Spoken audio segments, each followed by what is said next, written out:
हातभर जमीन उकरण्याची ताकद ज्या बैलाच्या अंगात आहे ना, एका दाव्याला रात्रंदिवस आपल्या खोट्याला बांधून राहतो, हिसका मारला तर खोटा बाहेर काढेल इतकी ताकद आहे त्याच्या अंगात.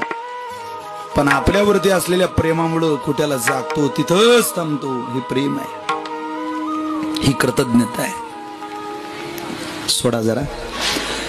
15 दिवस एखाद्या बैलाला चारा खाऊ घाला. मी शेतकऱ्याचा पोरगा आहे, गाई म्हशी वागवणारा पोरगा आहे. 15 दिवस चारा घाला एखाद्याला, बैल असू द्या, गाय असू द्या, म्हैस असू द्या. 16व्या दिवशी मालकाकडे ओढूनच पाहते, गेट वाजलं तरी. इतकं प्रेम आहे महाराष्ट्राचं. काय जागतो होते चारा घालणाऱ्याची.